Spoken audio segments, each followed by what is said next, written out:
Bonjour les amis, regardez, elle est belle cette ville de La Rochelle, surtout par un temps comme ça, mais enfin c'est 365 jours sur 365.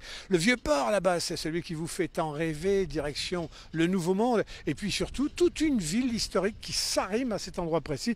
Jean-Louis, c'est un vrai bonheur, à chaque fois que vous nous sortez, on apprend plein de trucs. Cette église Saint-Sauveur, elle marque l'ancrage de La Rochelle sur son vieux port, et derrière, toute la ville s'est tricotée. Et il y a à l'intérieur, c'est la raison pour laquelle on est là, un petit comité, un sous-comité, un comité d'antan qui s'appelle le comité Saint-Michel, dans le quartier Saint-Michel, qui est partie intégrante du quartier Saint-Sauveur. Saint-Sauveur, point d'ancrage pour La Rochelle?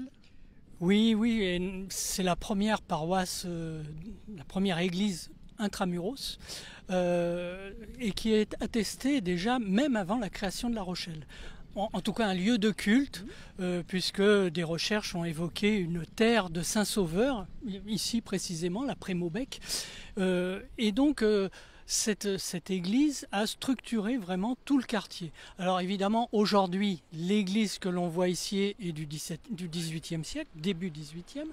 Le clocher est d'une église antérieure, parce qu'elle a brûlé 2 fois, hein, et d'une église antérieure du milieu du XVe siècle, mais auparavant il y a eu aussi une église dont on ne sait malheureusement pas grand-chose, mais ce lieu de culte a existé dès la fin du IXe siècle. Voilà. C'est-à-dire qu'il y avait une église avant même que la zone soit habitée? Alors une église, on ne sait pas, donc on utilise, on dit un lieu de culte. On ne sait pas sous quelle forme, mais un lieu de culte, ça c'est certain. En tout cas, ça a été un lieu de culte, un lieu de grande activité, puisque arrimé ici au canal, le canal a vu jadis, comment dirais-je, du transport maritime d'intérieur arriver pour livrer les grands bateaux qui partaient outre-Atlantique. Donc ici, c'était pas un fleuve, mais enfin un cours d'eau très agité. Qui dit rue du Moyen-Âge, c'est là que commençait la vieille ville, droit à la balle, sens interdit. C'est l'accès à la vieille ville, ça grouillait, activité artisanale, bruit. Alors là déjà on est à l'extérieur de cette ville primitive, puisque la tour que l'on voit ici, alors évidemment elle a été restaurée en 1893. C'est qui est à l'angle là, hein, la petite... Mais elle s'appuie sur une ancienne tour qui faisait partie de la porte Maubec. Alors l'ancienne porte Maubec, avant celle que nous connaissons de la Villeneuve. L'autre tour a été détruite. Mais il faut imaginer qu'ici, on est donc à l'extérieur, puisqu'il y a un mur d'enceinte qui part donc du petit bâtiment ici, là, de la bibliothèque pour tous, qui se poursuit le long du quai jusqu'un petit peu avant la porte de l'arsenal actuel. Hein. L'arsenal a été créé à la fin du XVIIIe siècle. Le mur d'enceinte file tout droit vers la ville, enfilant, si je puis dire, la rue des Dames, voilà, le long de la rue des Dames, vers le marché.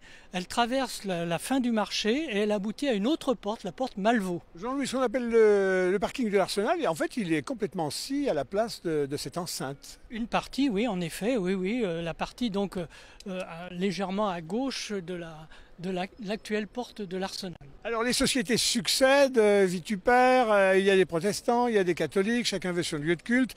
Si les uns ont commencé d'un côté, j'imagine que les autres n'ont pas manqué de l'autre. Un temple est venu s'enraciner ici, et puis alors qui dit les vivants, le rapport au bon Dieu, dit mort aussi, cimetière. Oui, alors bien avant ça, cette église Saint-Sauveur, à l'origine aussi, était un lieu de passage des pèlerins.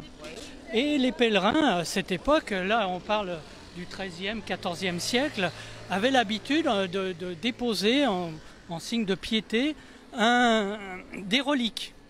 Et en particulier, il y a eu de déposer une relique de Saint-Michel. Et une chapelle a été créée dans l'église Saint-Sauveur pour le culte de Saint-Michel. Et pour desservir cette chapelle, une confrérie, c'est-à-dire un groupe de personnes, a été créé. Et ce groupe de personnes, là je rassemble, hein, je fais bref, avait besoin d'une salle pour se réunir, une salle à caractère festif, hein, des réunions, mais surtout des banquets. Et l'église Saint-Sauveur a donné un terrain à l'emplacement de notre temple.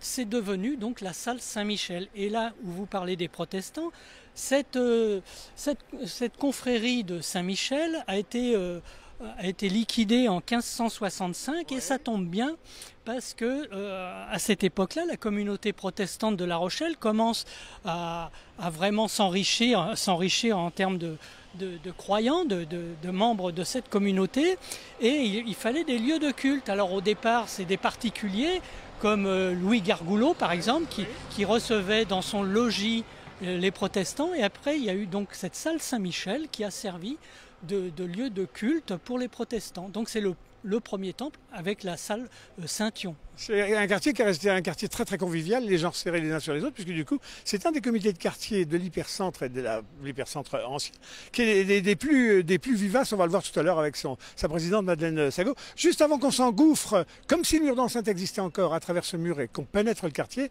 ici, bordel, là, on voit où il y a les arbres à gauche, c'est le cimetière qui est complètement enclos du coup dans le bâti, dans l'urbain, c'est là qu'il était, le cimetière.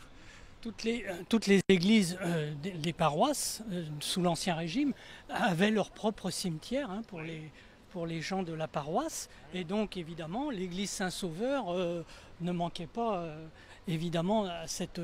c'est même pas une tradition. Mais sauf qu'à la fin du XVIIIe siècle, les cimetières, pour des raisons de salubrité, ont été supprimés. Et donc, le cimetière, après, a été... récupérés par des particuliers. Et d'ailleurs, on voit ici dans ce mur des emblèmes funéraires qui probablement proviennent de ce cimetière, qui ont été trouvés au moment des travaux. Alors il faut bien dire que la rue ici a été élargie en 1902, donc le mur a été reculé. Et il y a 2-3 ans, ils ont refait aussi le mur et ils ont remis les emblèmes funéraires dans le mur. Alors, en surface, les amis, c'est un jardin un peu en friche. Par contre, en dessous, il y a effectivement les ossements et puis quelques ruines de tombes un peu ratatinées. Donc, le 15, vous avez vu le numéro, c'est pas la peine de forcer la porte. Ça donne sur... Finalement, pas grand-chose des bons souvenirs. Par contre, derrière le 13, là, vous avez un escalier à vis, là. Oui, une vieille maison où persiste un escalier à vis antique un petit peu. Alors, je disais, la rue de la Ferté a été élargie en 1902 parce que dans cette partie qui est derrière le caméraman, cette partie, il y avait des maisons là qui empiétaient, qui réduisaient la largeur de la rue. Et il y avait, on voit d'ailleurs encore un point d'eau, mais il y avait ici une vieille fontaine. Est-ce qu'on voit la fontaine sur la caméra? Regardez, celle-là, elle est historique, elle respecte l'histoire. Voilà, c'est l'emplacement d'une ancienne fontaine, la fontaine de Navarre. Pourquoi Navarre? Alors Navarre, parce qu'il y avait... dans la rue de la Ferté, une hostellerie, un lieu où descendaient les marchands navarrais, espagnols, parce que, bien sûr, La Rochelle est un port, donc il y avait des commerçants de tous les pays.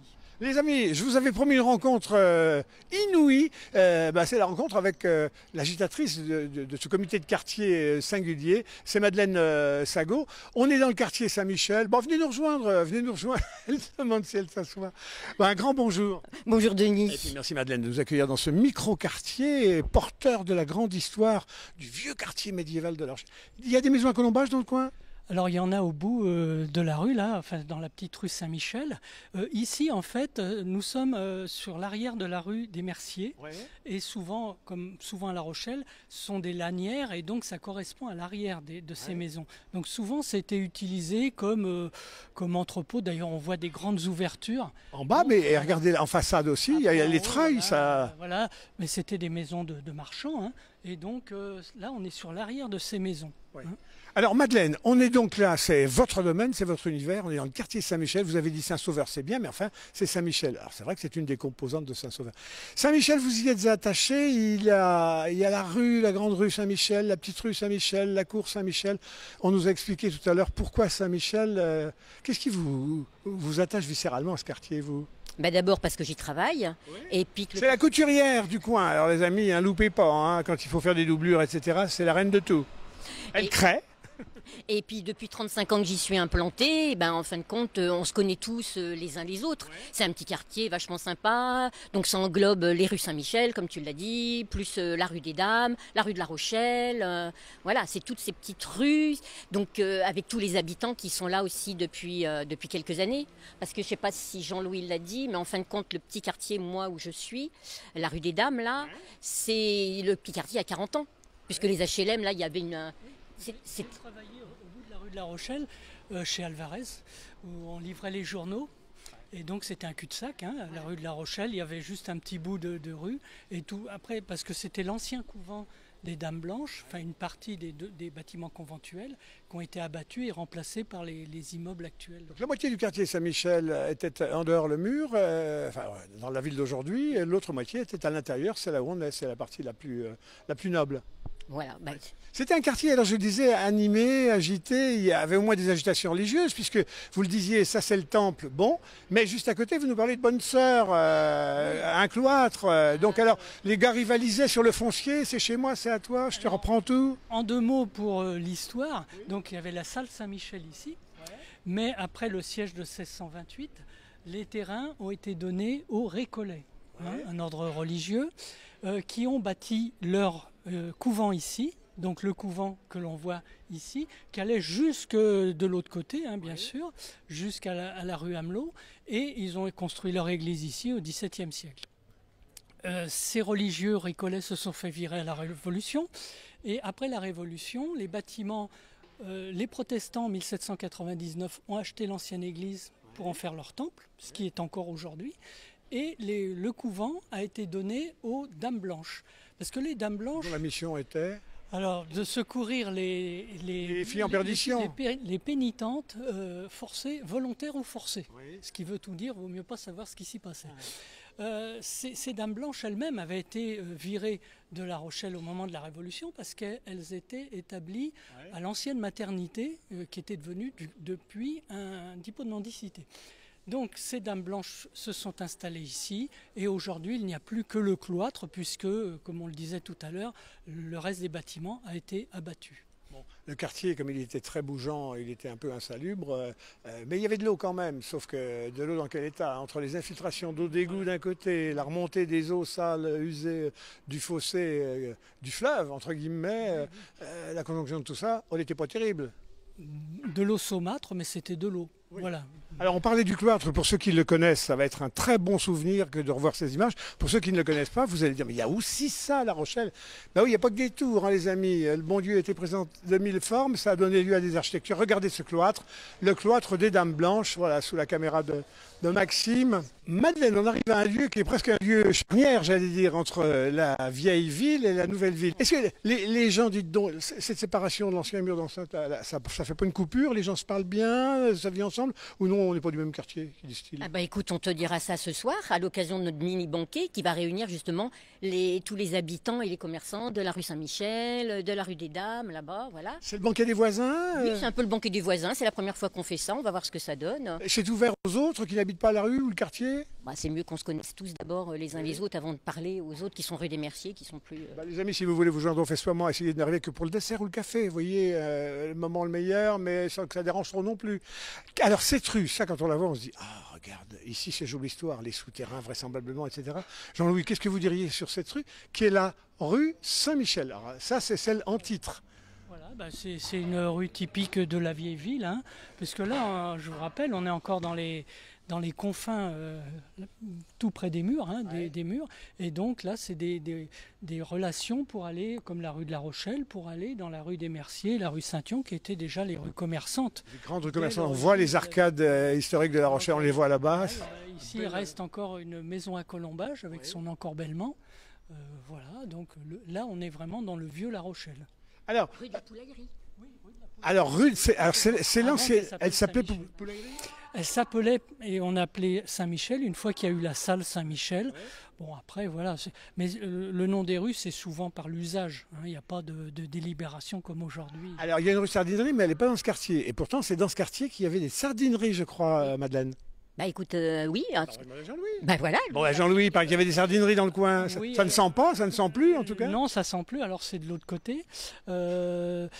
C'est la famille Basset qui est à l'origine, puisque Appert avait découvert les boîtes de conserve, la mise en conserve du poisson. Ouais. Et donc, Monsieur Basset a commencé alors je crois que c'est en 1827, à une première sardinerie. Il y en a eu plusieurs dans les années suivantes, mais la difficulté c'est que la sardine, la pêche de la sardine est une pêche assez aléatoire, et donc pour les entreprises, il y avait des années fastes, mais il y avait surtout des années néfastes, et donc il y en a beaucoup qui ont fermé, mais Basset a continué parce que c'était une des plus grosses. Madeleine, je vois, ça festoie là, il y a des petits rapeaux, des petits fanions. Ça va être là le cœur de la soirée? Ici, ça danse? Ouais.